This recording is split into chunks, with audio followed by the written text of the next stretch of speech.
Hello, and welcome to our first recorded PowerPoint in Introduction to Literature. Our first PowerPoint, appropriately titled What is Literature, is basically enacted to get us thinking about literature potentially in a different way than we have before. So right before viewing this PowerPoint, you would have done some type of free write or in-class discussion, kind of talking about what our past experience has been like in reading, analyzing, K through 12 or a previous English course in college.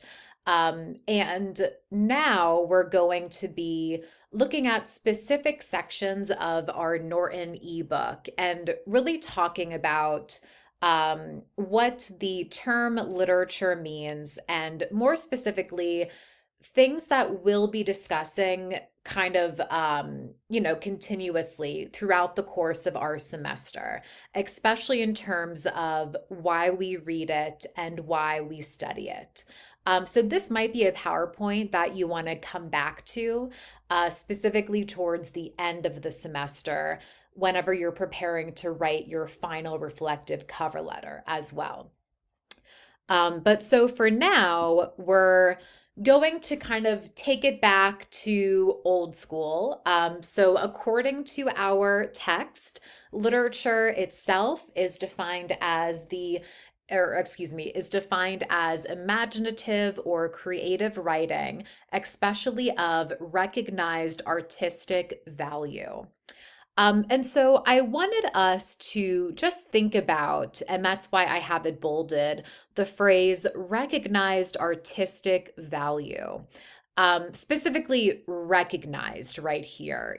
Traditionally, when people think of the quote unquote, term of literature with the capital L, it has some type of connotation to it. And I'm not saying that, this is right, this is wrong. It's kind of just what it is, right? And so the whole concept of it being a recognized artistic value goes hand in hand with something called the canon. And I'm not sure if we have heard of this idea before. And I say canon not in the sense of, like an old school World War II fighting canon, or in whatever it currently means in like the Gen Z world. That is very much not my world. But canon in terms of this, list of the most, well, as it says here, the most highly and widely esteemed works of literature. This is kind of like, based on what you have potentially written about or talked about in class before, the types of literature that we read all through, middle school, high school. It's going to be people like, Edgar Allan Poe and Shakespeare, and books like The Great Gatsby, Catcher in the Rye, these sort of quote unquote proper, pieces of literature. But for the most part, pieces of literature that were written 100 or so years ago and might not be the most accessible to our modern way of, wanting to read for fun. So I wanted us, and again, this is something we'll be talking about throughout the course of our semester, but I wanted us to think about, what about other forms of literature? So I have here, fables, folk tales, how modern writing, where it stemmed from back in the day. Or we've got comic books, graphic novels, manga, different genres of fiction, romance novels, thrillers, mysteries, young adult, children's lit, right? I want you guys to, at least again, my classroom, how I tend to think about literature, everything has validity behind it. We like what we like, and there's no shame in that, right? Maybe some of us prefer to read, genre writing, or maybe some of us prefer nonfiction over fiction or poetry over drama, or maybe some of us don't like reading for fun at all, and that's totally fine, right? The bottom line is, I don't want you to think that, oh, in the past, I've only read young adult, or, oh, one of my favorite authors isn't potentially on this canon list. That's fine. I guarantee you, none of my favorite authors have ever been a part of this canonized list, and I'm okay with that. I still like them. I'm still excited to read, their next novel, their next work. So it's all about how you read the text. If you like it, then that's totally fine. And again, these are things that we will be talking about throughout the course of our semester as well. So regardless of whatever it is that we are reading, we will all be participating as literary critics throughout the course of this class. And this is again something you might already have experience with if you have done some type of like analysis before, or even way back in the day done like a book report. I know I did a lot growing up. You were very much a literary critic whenever you were doing that. And it's basically the process of interpreting and commenting on various forms of literature. So, whenever we go to talk about the short stories, the play, the poetry in class, we will all be participating as literary critics as we do so. So this slide is just sort of breaking down the different genres of literature. Obviously, for this class, we are specifically focusing on fiction, short fiction, drama, and poetry. But again, you might have already heard or been aware of that there's different subgenres in each of these categories. Specifically within fiction, though, we've got some subgenres, and then we've got some quote unquote kinds. Again, more like genre fiction, right? Things or titles you would see at like Barnes and Noble or a local bookstore. But again, just sort of breaking down the different genres of lit that we'll be talking about. Okay, so getting into the nitty-gritty now. Why do we read and study literature? Why are we all having to be in this class? Because correct me if I'm wrong, I know English 1 is a gateway. Everybody has to take that class, no matter what major or career path you might be headed down. English 2, I don't believe the L or literature is required for all, but you have to take, to my knowledge, some form of English 2. So why is that? Why are we here studying literature? So a little bit of background. And again, you may be familiar with this already, but just sort of bear with me for the next couple minutes. Back in the day of Plato, Aristotle, right? All of the philosophers. Don't ask me what year. I am not a history professor for a reason. But back in the day, anything that pretty much wasn't a religious text was kind of infamously banned. People would think down of poetry or any type of like written creative work.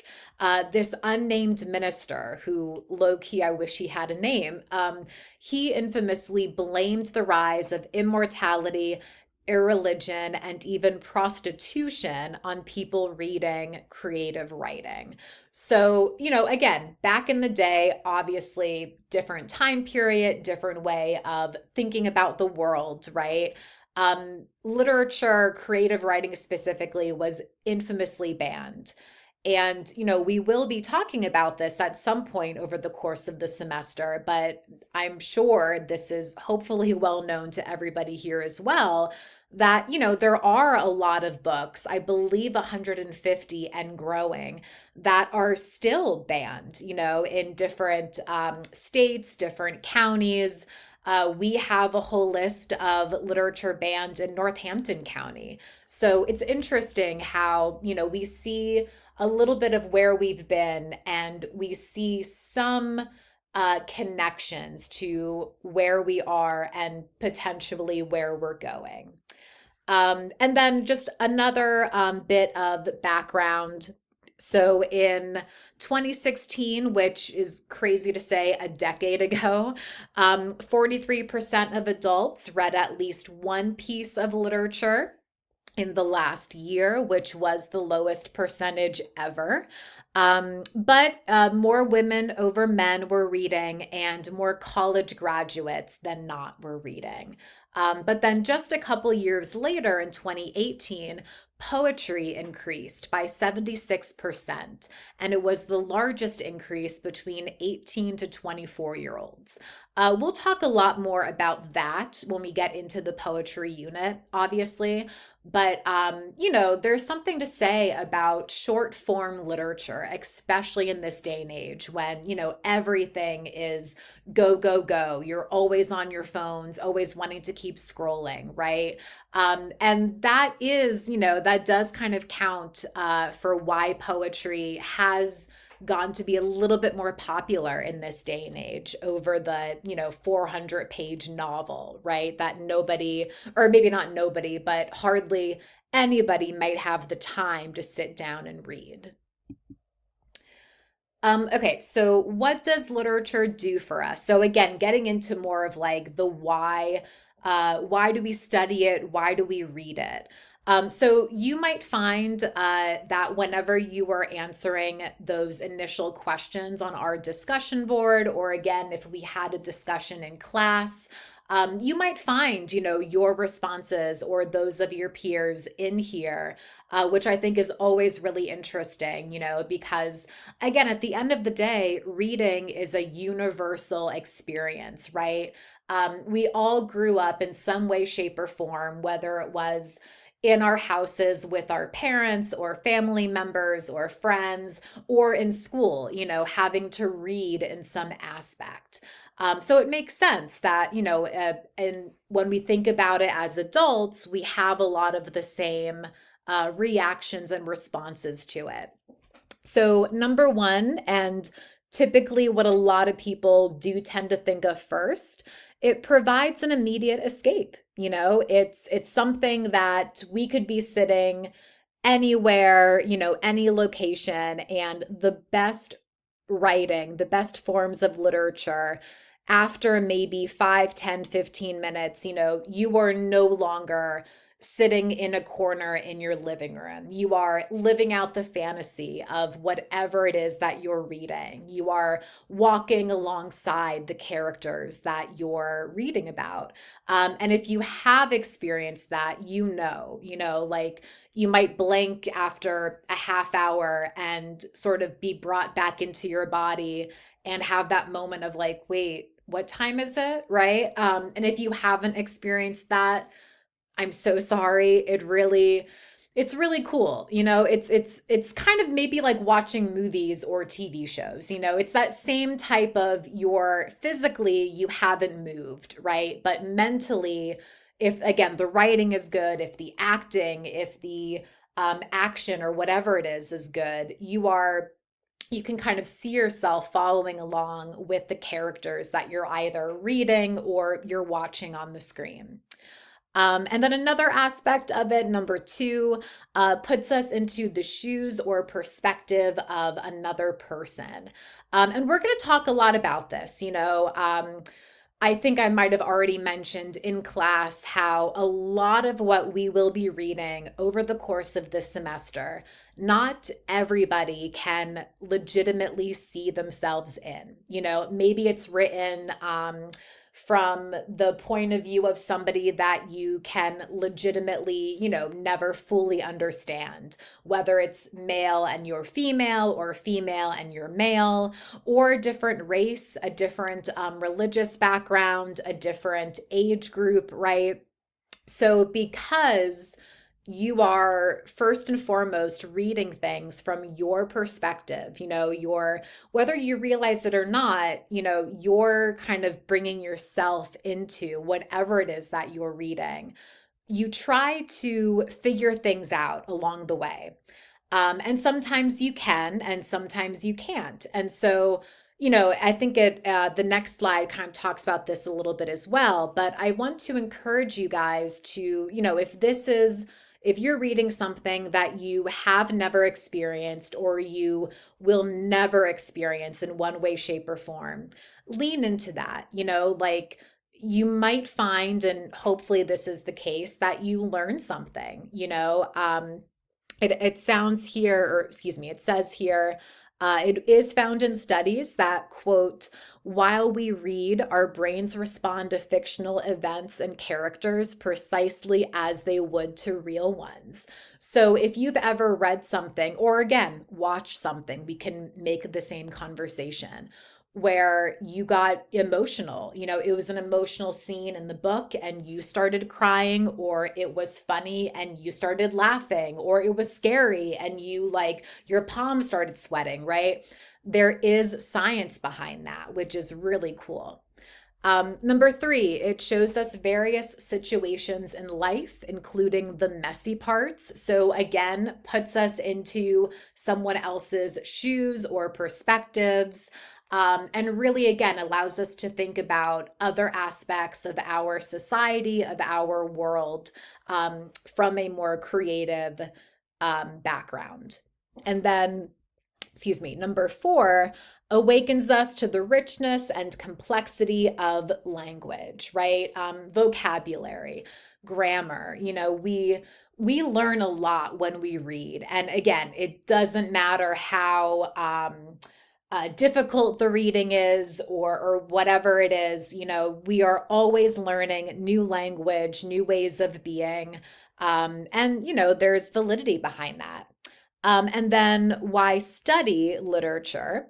So it does give us new terminology in which to understand it. Again, starting pretty soon, we will be talking about fiction, and then specifically going through a few different elements of fiction. So a lot of these you might have already heard, or, kind of talked about before in other English classes. But still, we get to discuss these different works with different terminology, and hopefully make the connection between, these fictional works and some aspects of the real world along the way. Number 6, it opens our minds to authors or works we wouldn't have discovered elsewhere. Again, we all come from very different school backgrounds, right? Educational backgrounds. So maybe you have read some of these short stories before, and maybe you've at least heard of the authors before, or maybe you haven't heard of any of them and you haven't read any of them, right? So again, the power of having a diverse collective, at least for me in fiction, is that at least, every single person can see themselves in at least one piece.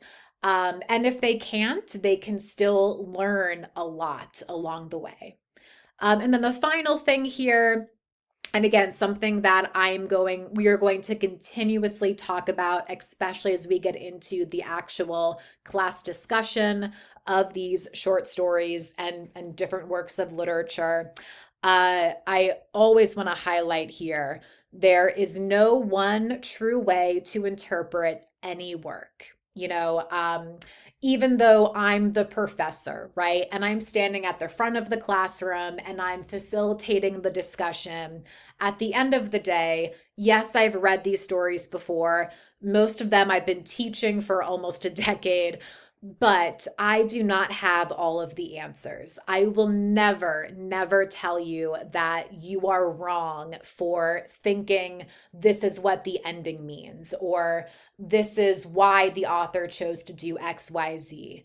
No, we are all valid in our responses, our opinions, and I really hope that if I don't say that to the class, you hear it, over this PowerPoint.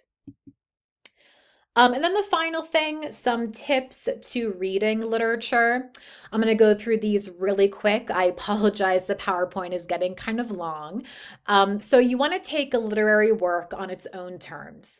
Again, these things were written from a certain perspective in a certain time period, which kind of echoes number 3 here as well. Our earliest work was written in like the 1800s. Our most recent, I believe, is 2007. So again, almost 20 years ago, where some of us remember that time, some of us maybe weren't even around during that time, which is crazy to say out loud. So, be prepared to, again, learn something along the way. And also, there might be things outside of your comfort zone, but I promise you it's there to challenge you. It's there to maybe open up your mind a little bit more. And there's always a purpose to everything. And again, number 2, assume there's a reason for everything. So we're going to talk about Chekhov's gun as we get into the first fiction element of plot in a little bit. But for the most part, I'm going to end with this. Sometimes a rock isn't just a rock, right? If the author is purposefully, showing us this inanimate object, or they're talking about this moment in time repeatedly, especially if it tends to be a repeated notion, there's a greater purpose for it, and it might come back around by the end of the short story. So keep all of this in mind, but like I said before, my number one goal is that whether it's in a journal entry or during a class discussion, everyone here is able to voice their opinion and hear the opinions of others. And let's all learn from each other along the way. Okay, thank you so much for listening to this longer PowerPoint, and I'll catch y'all in the next one. Take care.